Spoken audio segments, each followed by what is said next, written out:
হয়নি তো। একাদশ শ্রেণীর মানবিক শাখার ছাত্রছাত্রীরা কেমন আছো তোমরা? সবাই নিশ্চয়ই ভালো আছো। আমার ক্লাসগুলো নিয়মিত দেখো তো তোমরা? দেখো, বুঝতে পারো? যদি কেউ বুঝতে না পারো অবশ্যই আমার ইনবক্সে আমাকে জানাবে।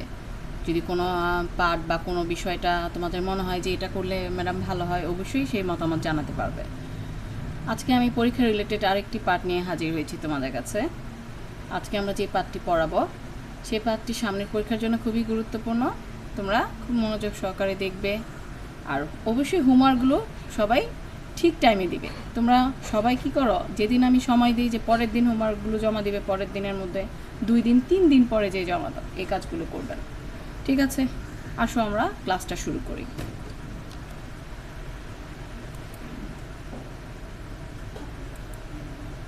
সবাইকে স্বাগতম। নিশ্চয়ই সবাই সুস্থ আছো। আমিও আলহামদুলিল্লাহ তোমাদের দোয়ায় ভালো আছি। আমার জন্য দোয়া করো তো, আমার জন্য দোয়া করবা বা আমার জন্য দোয়া করবা, আর অবশ্যই পড়াশোনা করবা ঠিক মতো। এখন মোবাইল নিয়ে ফাঁকিঝুঁকি করো না, মোবাইলে যে কাজের জন্য দেওয়া হয়েছে সেই কাজ করবা। ছবিগুলো একটু লক্ষ্য করে দেখো, নিচে যে ছবিগুলো আমি দেখাবো কিসের ছবি বলো তো তোমরা?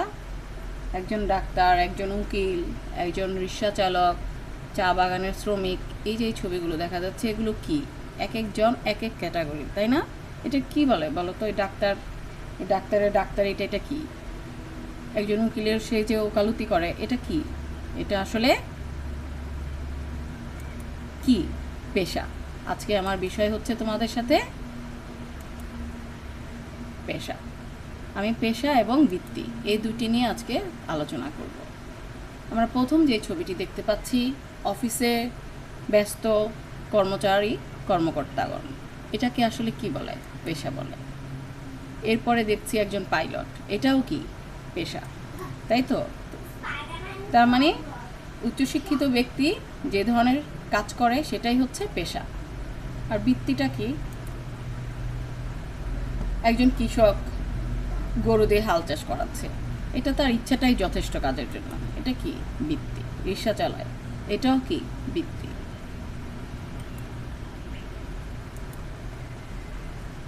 এই পাঠ শেষে তোমরা যা যা জানতে পারবে, শিখতে পারবে, বলতে পারবে, সেগুলো হচ্ছে পেশা কি সেটা বলতে পারবে, পেশার সংজ্ঞা দিতে পারবে, বৃত্তি কি সেই সংজ্ঞা দিতে পারবে, পেশা ও বৃত্তির পার্থক্য তোমরা চিহ্নিত করতে পারবে, এবং পেশা ও বৃত্তির মধ্যে যে সম্পর্ক আছে সেটাও বলতে পারবে। আমরা ছবিতে কি দেখতে পাচ্ছি? এরা সবাই পেশাজীবী। পেশার সংজ্ঞাটা কি তাহলে আমরা জেনে নিই। কোন কোন কাজকে আমরা পেশা বলতে পারি? পেশার সংজ্ঞাটা জানলে ক্লিয়ার হয়ে যাবে। চলো সংজ্ঞাটা দেখে নিই। পেশা শব্দটি ফার্সি ভাষা থেকে নেওয়া হয়েছে। এর ইংরেজি প্রতিশব্দ হচ্ছে প্রফেশন। সাধারণত নির্দিষ্ট বৈশিষ্ট্য, দক্ষতা, নৈপুণ্যতা, তত্ত্বনির্ভর সুশৃঙ্খল জ্ঞান, মূল্যবোধ ও নৈতিকতা এবং ব্যবহারিক জ্ঞানভিত্তিক জীবিকা নির্বাহের পন্থাকে বলে পেশা। অর্থাৎ উচ্চশিক্ষিত হয়ে মানুষ যে ধরনের কাজ করে তার শিক্ষাকে কাজে লাগিয়ে সেটাই হচ্ছে পেশা। আমরা এই ছবিগুলো দেখতে পাচ্ছি, শ্রমিক, তারপরে হচ্ছে কৃষক, এগুলো হচ্ছে কি? বৃত্তি। জীবিকা অর্জনের জন্য যে কোনো উপায়কেই বৃত্তি বলে, যার জন্য কোনো শিক্ষার প্রয়োজন হয় না, উচ্চতর জ্ঞানের প্রয়োজন হয় না, নিজের ইচ্ছাটাই যেখানে যথেষ্ট।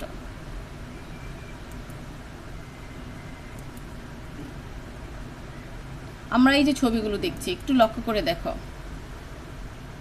এখানে কি দেখাচ্ছে? দুইটা দেখাচ্ছে হয়তো শিক্ষক বা এরকম কোনো পেশাজীবী যে কিনা বোর্ডে লিখছে, তার মানে ওনার এটা কি? পেশা।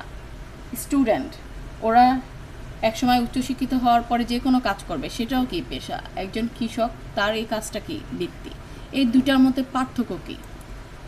এই দুইটার পার্থক্য হচ্ছে পেশার ক্ষেত্রে বিশ্ববিদ্যালয়ের শিক্ষা ও প্রশিক্ষণের দরকার হয়, কিন্তু বৃত্তির ক্ষেত্রে তা হয় না। পেশার ক্ষেত্রে জবাবদিহি ও দায়িত্ববোধের প্রশ্ন থাকে, কিন্তু বৃত্তির ক্ষেত্রে তা থাকে না। একজন মুদি দোকানদার ইচ্ছে করলে সে কি? দোকানদারি ছেড়ে রিক্সা চালাতে পারবে, তার এই পেশা যে পরিবর্তন করলো এটার জন্য তাকে কারো কাছে কোনো মানে জবাবদিহি করতে হবে? কেউ তাকে প্রশ্ন করবে? করবে না। কিন্তু একজন ডাক্তার যদি উকিল হইতে যায় নিশ্চয়ই সবাই জিজ্ঞেস করবে যে আপনি পাশ করেছেন ডাক্তারি, কীভাবে ওকালতি করছেন? করবে না? আসলে মূলত এটাই হচ্ছে পেশা ও বৃত্তির মধ্যে পার্থক্য। চাইলেই কিন্তু পেশা পরিবর্তন করা যায় না, কিন্তু বৃত্তি চাইলেই পরিবর্তন করা যায়। আমরা পার্থক্য দেখলাম, চলো এই দুইটার মধ্যে সম্পর্ক কী আছে দেখে নিই। পেশা ও বৃত্তির সম্পর্ক উভয়ই জীবিকা নির্বাহের উপায়। একজন ডাক্তার, সেও তো মানুষের সেবা করে যে অর্থ উপার্জন করে সেটা দিয়ে তার পরিবারের চাহিদাগুলো মেটায়। তাহলে এই যে আমরা দেখছি একজন মাঝি, সেও যে কাজ করে অর্থ উপার্জন করে সেটা দিয়ে তো তার পরিবারের জীবিকা নির্বাহেরই করে। একই তো, দুইজনেরই কি উভয়ই জীবিকা নির্বাহের উপায় হিসেবেই কাজগুলো করে থাকে। আর দ্বিতীয় আরও একটা তাদের মধ্যে যে সম্পর্ক সেটা হচ্ছে কি উভয়ের মধ্যে অর্থনৈতিক দিক নিহিত। উভয় কি টাকা ছাড়া কেউ কোনো কাজ করবে? তাহলে টাকাটাই কিন্তু প্রধান বিষয়। কিন্তু একটাই জিনিস, একজন হচ্ছে নিজের ইচ্ছেই মানে উচ্চতর শিক্ষা ছাড়া করে, আর একজন হচ্ছে উচ্চতর শিক্ষা নেওয়ার পরে করতে হয় বা বিশ্ববিদ্যালয় পর্যায়ের জ্ঞান তার থাকতে হয়। সমাজকর্ম পেশার বৈশিষ্ট্য। পেশার অনেকগুলো বৈশিষ্ট্য রয়েছে, যেই বৈশিষ্ট্যগুলো সমাজকর্ম পেশার মধ্যেও বিদ্যমান। যেমন দেখো, প্রথম আছে কি বাস্তবিক ভিত্তি বা বাস্তব ভিত্তিক। পেশাগত নৈপুণ্য, দক্ষতা দ্বিতীয়। এরপরে আছে কি পেশাগত দায়িত্ব, পেশাগত মূল্যবোধ, পেশাগত সংগঠন, ব্যবহারিক নীতিমালা, জনকল্যাণমুখিতা।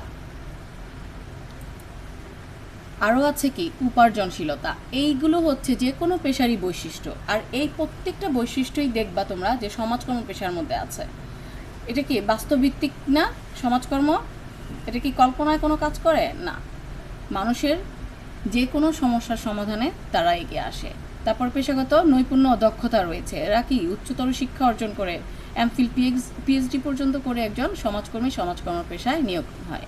এরপরে কি পেশাগত দায়িত্ববোধ থাকে, ও যে কাজটা করতেছে যে কোনো সমস্যার সমাধান করছে যে কোনো মানুষের, সেটার জন্য কিন্তু তার একটা পেশাগত দায়িত্ব আছে, সে এর বাইরে কোনো কিছু করতে পারবে না। তারপরে কি পেশাগত মূল্যবোধ, অবশ্যই সমাজকর্ম অন্যান্য পেশার মতোই পেশাগত মূল্যবোধ রয়েছে।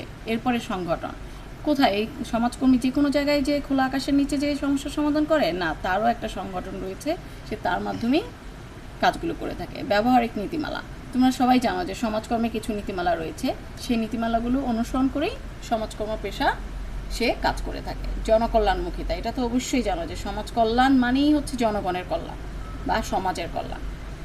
ঠিক আছে, আর সবচেয়ে বড় কথা হচ্ছে এটা পেশার সবচেয়ে বড় যে বৈশিষ্ট্য, এটা কিন্তু উপার্জনশীল। সমাজকর্মী মানুষের সমাজে কর্ম করবে বা সমাজের কাজ করবে, সেবা করবে, সে কি কোনো টাকা পয়সা নেবে না? হ্যাঁ, তারও কিন্তু মাস শেষে বেতন হয়, স্যালারি হয়। তাহলে এটা উপার্জনশীলতা। সমাজকর্ম পেশার বৈশিষ্ট্যগুলো আমরা দেখে নিলাম। বলতে পারি তাহলে সমাজকর্ম একটি পেশা? হ্যাঁ, অবশ্যই বলতে পারো যে অন্যান্য পেশার মতো সমাজকর্ম একটি পেশা, কারণ এর বৈশিষ্ট্যগুলো আমরা দেখেই বুঝে নিলাম। দলীয় কাজ দেখি। এই যে ছবিগুলো দেখছো, এটা কিন্তু দুই ধরনের, এখানে কিছু পেশা আছে কিছু বৃত্তি আছে, তোমরা তো অবশ্যই চিহ্নিত করতে পারবা কোনটা পেশা কোনটা বৃত্তি। মূল্যায়নে যাই। পেশার ইংরেজি কি, বৃত্তি কি, এই প্রশ্নগুলো তোমরা সবাই পারো। তোমাদের হোমওয়ার্ক থাকবে হচ্ছে পেশা ও বৃত্তি পার্থক্য এবং সম্পর্ক, এই দুইটা 5টা করে পয়েন্ট লিখে আমার পেজে তোমরা আগামীকাল হোমওয়ার্ক হিসেবে দিয়ে দিবা। ঠিক আছে, এটাই তোমাদের বাড়ির কাজ, এটাই তোমাদের প্রশ্ন থাকবে। বাড়ির কাজ এছাড়াও দেখো এই যে এখানে আছেই পেশা ও বৃত্তি কি উদাহরণসহ লিখবে তোমরা। আমি তো আর ওইটা ওইভাবে বাসায় যেয়ে আর দেখতে পারবো না, কিন্তু আমার কাছে হোমওয়ার্ক জমা দিবে পেশা ও বৃত্তি কি, এদের মধ্যে সম্পর্ক ও পার্থক্য 5টি করে। ঠিক আছে, সবাই ভালো থাকবে, সুস্থ থাকবে। আমি আজকের ক্লাস এখানেই শেষ করছি। ধন্যবাদ।